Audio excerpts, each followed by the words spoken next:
अस्सलाम वालेकुम students, I hope that आपने पहले वीडियो देखी होगी जिसके अंदर हमने टेबल से रिलेटेड सीएसएस के प्रॉपर्टीज़ को देखा डिस्कस किया था और खूब आपने उसकी प्रैक्टिस की होगी ताकि इन फ्यूचर अगर कोई भी टेबल आपको आता है तो आप उससे जो है वो हेजिटेट ना हो, आप उसी टाइम जो है वो आप उसको कंप्लीट कर सको। तो in this video the most important video and most important lecture, most important properties CSS display. तो डिस्प्ले से रिलेटेड जितनी भी प्रॉपर्टीज हैं उनको हम आज डिस्कस करने वाले हैं कि क्या क्या हम जो है वो प्रॉपर्टीज यूज करेंगे अपनी डिस्प्ले से रिलेटेड सीएसएस के अंदर। तो सबसे पहले मेरे पास मैं एक डिव क्रिएट कर लेता हूँ। क्या करूँगा, डिव। अब इसके अंदर मैं एक स्पैन, एक छोटा सा आपको डिफरेंस सबसे पहले मैं दिखाता हूँ डिस्प्ले का। तो स्पैन के अंदर मैं एक टेक्स्ट लिख देता हूँ, दिस इज माई स्पैन,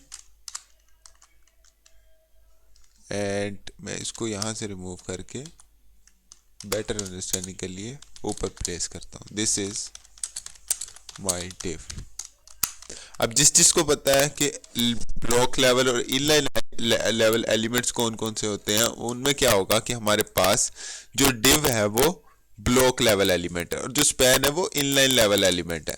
अब let me implement the background colour, ताकि बेटर अंडरस्टैंडिंग हो। बैकग्राउंड कलर में क्या करूँगा, लेट से मैं दिस वन दे देता हूँ और सेम एज इट इज़ मैं नीचे वाले स्पैन को जो है वो स्टाइल अप्लाई करके बैकग्राउंड कलर दूंगा, रेड कर देते हैं इसका, और इसको मैं let me fix this one या। सो अब आप देख सकते हो कि ब्लॉक लेवल एलिमेंट ने क्या किया है कि पूरी जितनी भी ब्लॉक की विड्थ बनती थी उसको 100% विड्थ दी है, लेकिन जो स्पैन इनलाइन लेवल एलिमेंट था उसने क्या किया है कि जितना टेक्स्ट था उसके अंदर बेसिकली उसकी उतनी ही विड्थ इम्प्लीमेंट किया। अब मैं यहाँ पे टैग लिखूंगा तो टैग पे भी जो है वो बैकग्राउंड कलर अप्लाई होगा। तो जितना टेक्स्ट उतनी विड्थ, जितना टेक्स्ट उतनी विड्थ उस पर डिपेंड नहीं करती, इसने अपनी 100% विड्थ जो है वो लेनी ही लेनी है। अब डिस्प्ले क्या करेगा, डिस्प्ले के पास ऐसी पावर है कि वो जो है वो ब्लॉक लेवल एलिमेंट को इनलाइन बना सकता है और इनलाइन लेवल एलिमेंट को ब्लॉक लेवल एलिमेंट बना सकता है। तो मैं अगर यहाँ पे सीएसएस की प्रॉपर्टीज है, मैं इसको क्या करूँ, डिस्प्ले ब्लॉक लेवल एलिमेंट था, मैं इसको इनलाइन लेवल एलिमेंट बनाता हूँ। डिस्प्ले वैल्यू इनलाइन, सेव करूंगा। Now you can see the background colour is implemented. जितनी मेरी जो टेक्स्ट है जो उसकी विड्थ थी, तो उसने बेसिकली विड्थ उतनी ही ली है जितना मेरा टेक्स्ट था। अब जो मेरा रेड है वो भी इनलाइन था तो वो ऊपर मूव कर गया क्योंकि उसको आगे जो है वो स्पेस मिल रही थी, और वो खुद भी इनलाइन था तो वो अपनी 100% विड्थ नहीं लेता। अगर लेता होता तो वो ऊपर वाली लाइन पे मूव ना करता, वो नीचे ही रहता। अब जैसे मैंने डिस्प्ले इनलाइन किया, इसी तरह मैं इनलाइन लेवल एलिमेंट को ब्लॉक भी कर सकता हूं।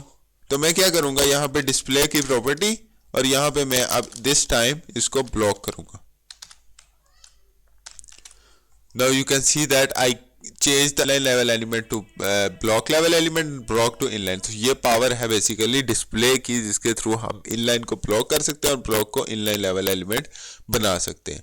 इसी तरह और भी बहुत जो है वो पावरफुल प्रॉपर्टीज है सीएसएस के अंदर। डिस्प्ले ब्लॉक कैसे मैंने जो है वो, अच्छा एक और एग्जांपल में अगर आप छोटी सी दूं, ये एक यूएल में क्रिएट करता हूँ जल्दी से, उसके अंदर एल क्रिएट करता हूँ मेरे पास होम नेविगेशन बार की, ठीक है। लास्ट टाइम आपने नेविगेशन बार डिस्प्ले फ्लेक्स से ही किया होगा। तो अब मैं इसी तरह लिस्ट, जिन्होंने नहीं किया उनकी थोड़ी सी रिवीजन करवा दूं। लिस्ट क्या आएगा मेरे पास, कॉन्टैक्ट अस, और एक और मैं लिस्ट बना लेता हूँ जिसके अंदर मैं लिख देता हूँ login.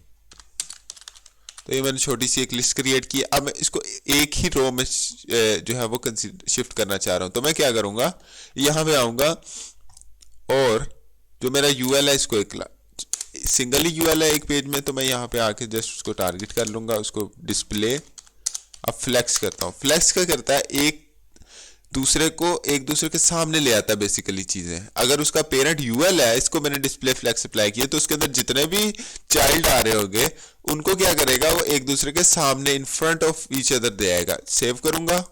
Now you can see that इसने जो है वो उनको एक दूसरे के सामने ले आया। अब ये डॉट उसके ऊपर आ गया, तो मैं इसकी स्टाइलिंग खत्म करूंगा। कैसे करूंगा, UL text list style none कर दूंगा और यहां पे मेरे पास उसकी। इसी तरह मैं उसके दरमियान में गैप लाना चाहता हूं। अब न्यू प्रॉपर्टी गैप, जब भी आपने अब आपने जब डिस्प्ले फ्लेक्स अप्लाई किया तो वो एक दूसरे के सामने आ गई।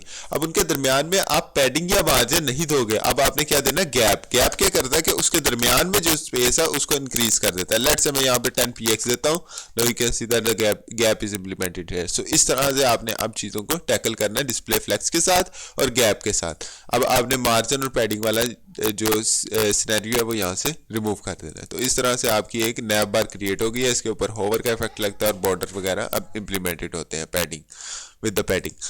ये हो गया डिस्प्ले फ्लेक्स। अब इसके अंदर एक और चीज आएगी कि अगर मेरे पास एक डिव है, लेट्स से मैं यहाँ पे क्यों करता हूँ, ठीक है, यूएल है, मैं इसको डिस्प्ले नन करता हूँ, इसको मैं फिलहाल रिमूव करता हूँ यहाँ से, list style type none. Okay, अब मैं क्या जा रहा हूं कि एक और यूएल क्रिएट कर लेते हैं जिसको हम करेंगे ऑर्डर लिस्ट के अंदर ओएल। थोड़ी सी एक टेक्निकल चीज है, मैं आपको अगर उसकी अंडरस्टैंडिंग दूं, यहां पे ये मेरे पास आ गया, उसकी हमने डिस्प्ले नन किया, उसको भी लेट्स थोड़ी देर के लिए रिमूव करते हैं। ओके,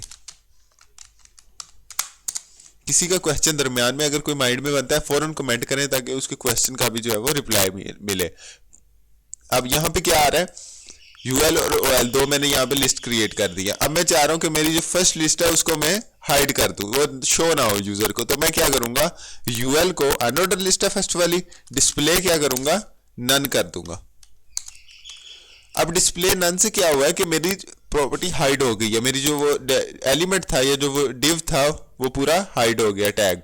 इसी तरह विजिबिलिटी की आती है मेरे पास प्रॉपर्टी विजिबिलिटी, इसमें क्या आएगा, हिडन। सेम काम उसने भी हाइड किया, लेकिन अगर आपने डिफरेंस स्कोर किया है तो यहां पे जब मैं डिस्प्ले नन करता था तो मेरी हाइड होने के साथ साथ वो जो स्पेस लेती थी वो भी बेसिकली रिमूव हो जाती थी। लेकिन जब मैंने विजिबिलिटी हिडन किया तो हाइड तो हो गया मेरा एलिमेंट, बट उसने जितनी भी स्पेस थी वो यहाँ पे कंज्यूम कर रखी है, ठीक है। तो ये आपके पास विजिबिलिटी हिडन और डिस्प्ले नन में डिफरेंस है। तो मोस्टली हम जो है वो विजिबिलिटी डिस्प्ले नन को यूज करते हैं। इन केस अगर हमें उसकी विड्थ चाहिए तो हम उसको विजिबिलिटी हिडन भी यूज करते होते हैं। तो ये एक छोटा सा डिफरेंस है, डिस्प्ले नन और विजिबिलिटी हिडन दोनों ही हाइड करती है, बट डिस्प्ले नन स्पेस भी रिमूव कर देगी और जो डिस्प्ले विजिबिलिटी हिडन है वो स्पेस कंज्यूम करती है अपने एलिमेंट की। तो ये डिस्प्ले की कुछ प्रॉपर्टीज थी। आई होप कि आपको इसकी अंडरस्टैंडिंग हुई होगी। बाकी आप जितनी प्रैक्टिस करेंगे आपको उतनी ही उसकी ज़्यादा से ज़्यादा जो है वो अंडरस्टैंडिंग होगी। मिलते हैं नेक्स्ट वीडियो में, तब तक के लिए take care, keep doing practice, more and more practice. And अगर कोई चीज़ समझ नहीं लगती, मैं बार बार कहता हूँ, आप कमेंट करें, आपको इंशाल्लाह उसका रिप्लाई मिलेगा। तब तक के लिए टेक केयर, अपना ख्याल रखिएगा, अल्लाह हाफिज़।